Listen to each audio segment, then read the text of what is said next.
다음날 시험인데 만화를 끊을 수가 없어. 그러니까요. 아마 해분과 신경해부 시험 전날이었을 거예요. 제가 그때 다른 만화도 아니라 드래곤볼 시작했거든요. 그러니까 나도 그럼 꼭 장편 시리즈 시작해 전날에. 네. 이제 댓글 종종 달리죠. 너네는 어떻게 의사가 됐냐? 네, 우리 허경 선생님 게임 정말 많이 하시잖아요. 많이 하죠. 최대 몇 시간까지 해보신 적이 있으신가요? 몇 시간이요? 시간 단위가 아니라 이제 일 단위죠. 화장실 가는 거, 뭐 밥 먹는 거 이런 것도 다 있고 게임 하잖아요. 이게 저희 둘 다 ADHD를 좀 가지고 있으면서 의사라는 공통점이 있지 않습니까? 네. 이제 댓글 종종 달리죠. 너네는 어떻게 의사가 됐냐? 진료할 때는 집중을 어떻게 하시냐? 아, 맞아요. 이런 얘기들을 들을 때도 있습니다. 그래서 저희가 오늘 ADHD들이 가진 이 몰입에 대해서 한번 얘기를 해보려고 해요. 네. 네, 저희 댓글에도 이런 게 있어요. 혼자서 레고 조립을 7시간 넘게 막 하다가도 미술놀이는 30분만 시켜도 버티기 힘들어 항상 잘 이탈했어요. 어릴 때. 저 ADHD인가요? ADHD 이러면은 보통 주의력 결핍만을 대표적 증상으로 알고 있지만 이렇게 과몰입하는 특성이 있기도 하죠. 저는 기억이 납니다. 저희 이제 의대에서 같이 무화과학사 살 때 다음날 시험인데 만화를 끊을 수가 없어. 그러니까요. 아마 해분과 신경해부 시험 전날이었을 거예요. 제가 그때 다른 만화도 아니라 드래곤볼 시작했거든요. 그러니까 나도 그럼 꼭 장편 시리즈 시작해 전날에. 네. 그럼 이제 드래곤볼도 항상 여기까지 뭐 그런 게 있잖아요. 네. 셀까지만 봐야지, 프리저만 봐야지, 요거. 근데 이제 다음 하나하나 넘어가다 보니까 너무 재밌어. 네. 끝날 수 없어. 해가 뜨는 거예요. 그래서 망했다. 네, 그 기억이 납니다. 이거와 관련된 논문이 하나가 있죠. 과몰입 특성을 알려주는. 맞아요. ADHD를 가진 이 성인들이 정말로 과몰입을 더 자주 경험하는지에 대한 연구예요. 사실 그 기존의 과몰입이 ADHD의 어떤 뭐 흔히 나타나는 증상이다라는 이야기는 있었는데 비공식적인 일종의 증상인데 이거를 진짜로 밝혀낸 연구는 없었죠. 맞아요. 네. 그래서 이제 2021년도에 요거에 대해서 연구를 한 거죠.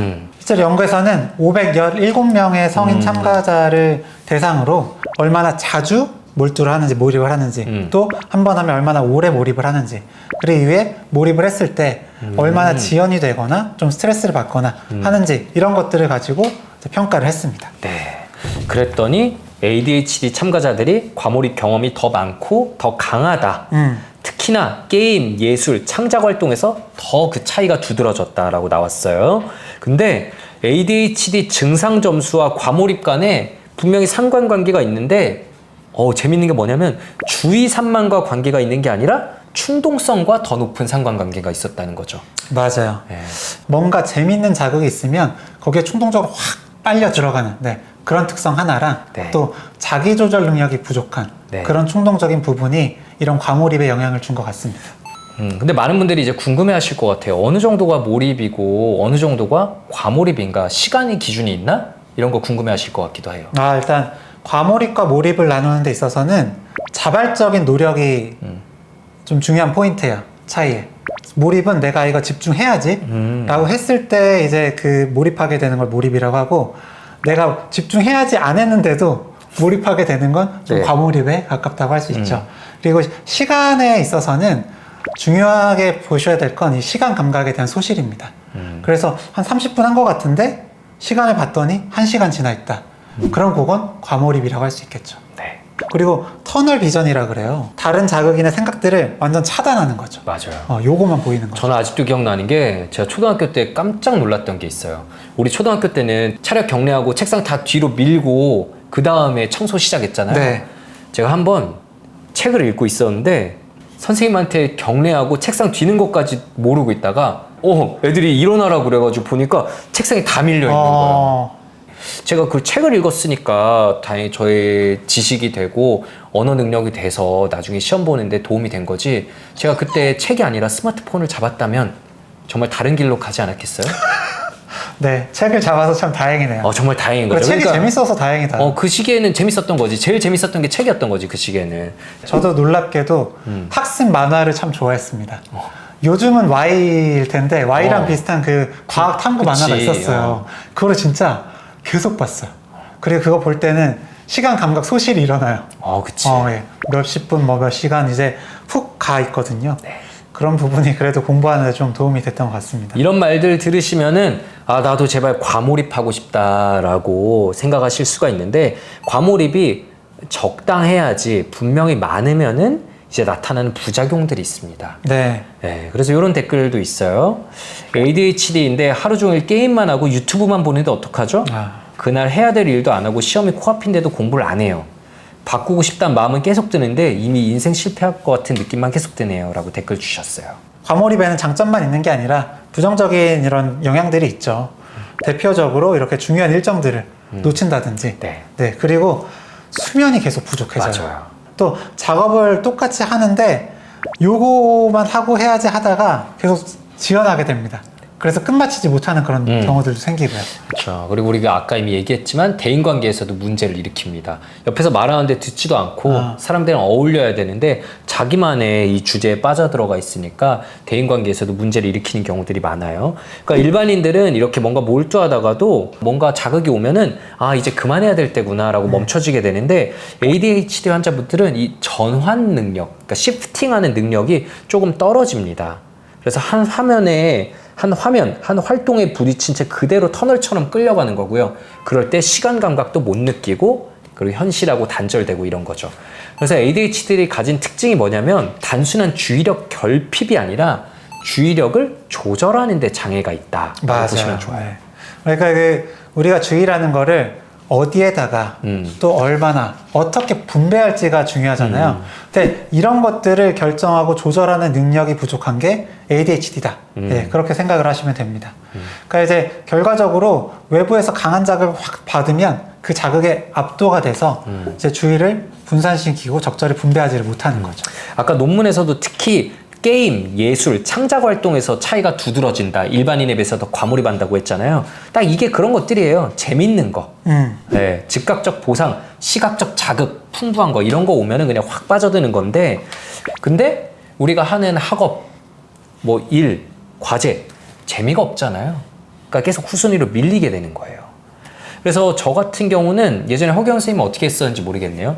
저 같은 경우는 제가 당연히 학생 때 이걸 알고 한 건 아니지만 그래도 저의 이런 특징을 이제 알았던 거죠. 내가 공부는 재미없어 한다. 근데 어떻게든 몰아서 하는 시스템을 만들면은 미친 듯이 몰아서 한다. 약간 초인적인 능력이 나온다라는 걸 스스로 알아서 저는 이 공부할 때 보상을 상당히 적극 활용했었어요. 그래서 고3 때, 고2, 고3 때 공부할 때는 공부를 어느 일정 범위 정해놓고 요거 끝내면은 스타크래프트 한 판 하고 그 다음에 공부하고 다시 한 판 하고 요런 시스템을 계속 했었습니다. 근데 스타크래프트가 예를 들어서 한 5분 만에 끝나. 내가 벙커링 했는데 성공했어. 그러면 눈물이 나지만 약속한 거니까. 진짜요? 그래서 빨리 다음 판 해야 되니까 공부 미친 듯이 하고 그 다음 판에 한 40분짜리 게임 하면은 아주 만족한 상태로 그 다음에 다시 공부하고 이 보상 시스템을 적극 활용했던 게 그나마 저를 공부 더 몰입하도록 좀 만들었던 것 같아요. 너무 좋네요. 저는 오히려 이제 좋아하는 과목은 너무 하고 네, 좋아하지 않는 과목은 진짜 너무 안 하고 해서 그 성적 편차가 많이 났어요. 저 한자와 미술, 음악 이런 게 저의 내신을 네, 저도 비슷하게 이제 저는 수학을 완전히 말아먹고 이제 영어나 언어 이런 것들은 점수가 잘 나왔었는데 그래서 재수할 때는 무조건 싫어하는 거 혹은 수학을 이만큼 하고 그리고 다음에 좋아하는 걸 좀 하는 사실 저한테는 그러니까 영어나 언어 공부하는 게 약간 보상이 되기도 했던 것 같아요. 그래서 요걸 하면 요거 해야지. 그런 식으로 좀 약간 룰을 정하고 보상 시스템을 활용을 했던 것 같습니다. 어쨌든 ADHD들은 이 자극 추구 성향이 있잖아요. 그래서 이 자극이 주어졌을 때 뇌가 빠르게 과몰입 상태로 진행하게 되거든요. 지금 돌이켜보면은 제가 다른 내과나 뭐 소아과, 산부인과 이런 과목들에 전혀 흥미를 좀 느끼지 못했던 거 역시 정신과보다 좀 맞아요. 재미가 덜해서 그랬던 것 같아요. 답이 정해져 있는 암기 과목들이 많으니까 막 암 캔서 스테이지 외워야 되고 이랬잖아요. 그런 것들은 너무 지루한데 정신과는 환자 한 분 한 분이 다 다른 케이스고 올 때마다 다른 얘기하니까 이게 재밌는 거야. 그래서 ADHD이지만 계속해서 집중하면서 일을 할 수 있는 것 같습니다. 그러니까 저도 정신건강의학과 왜 선택하셨어요 하면 이 얘기를 꼭 하거든요. 근데 이 얘기를 다른 사람한테 못 들어요. 김종호 선생님한테만. 네, 이런 부분이 진짜 비슷하구나. 네. 그런 생각을 합니다. 근데 저희가 진료 볼 때 공통적으로 겪는 문제가 있죠. 제 시간에 못 끝내는 거. 그러니까요. 이게 과몰입해서 하염없이 듣다 보면 원래는 한 10분, 20분에 끊어야 되는데 3, 40분 그냥 듣고 있거든요. 맞아요. 그런데 이게 언제 더 그러냐? 전날 못 자고 피곤할 때. 막 피곤한 날 더 못 끊습니다. 오히려 이렇게 생각하실지도 몰라요. 피곤하면 오히려 더 집중 못하는 거 아니야? 라고요. 근데 아까 말씀드렸죠. 주의력 조절하는데 문제가 생기는 거라고. 조절 능력이 떨어지면서 오히려 더 과몰입하게 되고 시간 분배하는데 더 문제를 겪게 됩니다. 네, 그렇다면 이 ADHD의 장점도 될 수 있고 단점도 될 수 있는 이 과몰입을 완화할 수 있는 방법은 어떤 게 있을까요? 이제 첫 번째로 좀 약물 치료 말씀을 드리고 싶은데 이런 말씀 하시는 걸 자주 들어요. 그러니까 예전에는 진짜 시간 가는 줄 몰랐는데 내가 이제 시간 가는 걸 알더라. 내가 다른 짓을 하고 있는 걸 알아차리고 어렵긴 하지만 여전히 어렵긴 하지만 그래도 돌아온다 라는 이야기들을 하시거든요. 네, 정말 놀라울 정도로 공통적으로 이런 얘기들을 많이 하십니다. 네, 그래서 약물 치료를 당연히 첫 번째로 좀 말씀드릴 수밖에 없고요. 인지행동 치료에서 특별한 기법들, ADHD에 맞춤적으로 할 수 있는 것들이 있어요. 대표적으로는 이제 시간 구조화하는 거, 투두 리스트를 작성을 하고 타이머를 사용하고, 그래서 저 같은 경우도 하루 시작할 때 보통 저한테 개인 카톡으로 오늘 꼭 해야 되는 것들을 리스트를 보내놔요. 그래서 하루에 몇 번씩 그걸 확인을 하는 거죠. 이걸 했나? 밤이 됐을 때 그래도 남은 것들이 있나? 이런 것들을 물론 계속 빵꾸가 나지만 그래도 확인하는 게 중요합니다. 네, 그리고 내가 어느 지점에서 빠져들게 되는가, 이거를 인식하는 것도 굉장히 중요해요. 맞아요. 네. 그러니까 저는 이 인식하는 훈련에서 그 신호등 시스템이라는 걸 좀 말씀을 드리고 싶어요.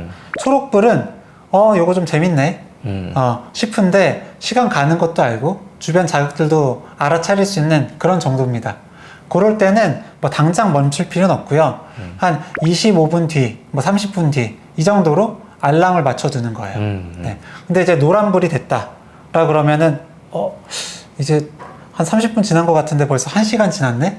요 정도 느낌이 들면서 생체 신호들, 막 화장실 가고 싶고 이런 것들을 좀 무시하기 시작해요. 요때는 5분 정도 멈추고 네. 사실 해야 될 게 있지 않았나? 라고 스스로한테 물어보는 겁니다. 네. 그래서 빨간불은 몇 시간씩 막 지나 있는 그런 상태죠. 그러면서 계속 자기 합리화를 막 하고, 그때는 당장 멈추고 자리를 떠나시는 게 좋습니다. 이런 식으로 상태를 계속 스스로 체크하다 보면은 이 내 빠져 들어가는 그 지점을 인식할 수 있게 돼요. 그리고 저희가 자주 얘기하는 마인드풀니스, 마음챙김 명상 훈련 역시 도움이 됩니다. 저는 개인적으로는 마음챙김을 제 일상에서 꾸준히 좀 연습하면서부터 예전에 있었던 이 과몰입이 그래도 많이 줄어든 것 같아요. 생각해보면 우리 옛날에 뇌부자들이 활동할 때도 제가 그런 얘기 많이 했잖아요. 밤새 만화 보다가 새벽에 대본 쓰기 시작했고 오늘 망했다, 이런 카톡 남길 때가 많았는데 최근 한 저는 2, 3년 정도 이런 적이 사실 잘 없어요. 그러네요. 네, 진짜로 없어요. 마음챙김, 마인드풀니스를 계속하면은 우리가 전전두엽의 기능이 더 향상되면서 과몰입 상태에 빠지고 있는 전조 증상, 그리고 어느새 빠져버린 나를 스스로 인식하는 능력이 늘어나요. 그래서 매일 10분씩 마음챙김 호흡 명상을 꾸준히 하면은 자기 인식 능력이 증가하고요, 스트레스도 감소하고요, 전두엽이 활성화돼서 주의 조절 능력이 향상된다고 합니다. 저는 10분씩 호흡 명상을 꾸준히 하는 건 아니지만 그래도 순간순간 계속 알아채고 먹을 때도 연습하려고 하는 이런 꾸준한 것들이 어느 정도씩은 좀 전두엽 향상을 그래도 갖다 준 거 아닌가, 이렇게 생각을 하고 있어요. 아침에 지용이 형이 망했다 카톡 쓰는 거 보는 게 즐거움이었는데 마음챙김이 그 즐거움을 없앴네요. 그리고 하나 더 말씀드리고 싶은 건 과몰입 트리거를 기록하는 겁니다. 이것도 역시나 과몰입 상태에 빠지는 그런 상태를 인지하는 그런 데 도움이 되는 건데요. 우리 감정일기 쓸 때처럼 언제 무엇을 할 때 과몰입이 나타나는지를 좀 기록을 해두는 거예요. 그래서 뭐 몇 월 며칠 몇 시쯤에 무슨 활동을 하다가 뭐 게임을 하다가 이제 몇 시간을 했다. 그래서 결과적으로 뭐 과제해야 될 걸 미뤘고 결과적으로 뭐 후회가 되고 식사도 건너뛰고 뭐 이런 이제 문제가 생겼다는 것들을 좀 적는 거죠. 이런 것들을 매일매일 하다 보면 나의 이런 이제 과몰입하는 활동들이 실제로 좀 문제를 주는구나. 그리고 패턴도 좀 알아차릴 수가 맞아요. 있겠죠. 예, 뭘 할 때 얼마나 어떻게 하는지, 예, 이런 것들 해보시면 좀 도움이 될 것 같습니다. 네, 메타인지 능력을 늘려주는 거죠. 네. 그래서 오늘은 저희가 ADHD가 가진 과몰입 특징에 대해서 얘기를 해봤는데요. 실제로 많은 창의적인 인물들, 역사에 있는 창의적 인물들이 ADHD 성향과 함께 과몰입을 통해서 뛰어난 성과를 얻기도 했다고 합니다. 그래서 지금 이걸 보고 계신 나도 ADHD인 것 같은데 혹은 이미 진단을 받았는데 나에게 과몰입이 있더라 라고 할 때 이걸 마냥 없애야만 할 대상으로 보지 마시고 환경을 잘 세팅해서 이 과몰입 능력을 통해서 나의 가진 능력을 200% 발휘하는 삶을 만드는데 작은 도움이 되었으면 좋겠습니다.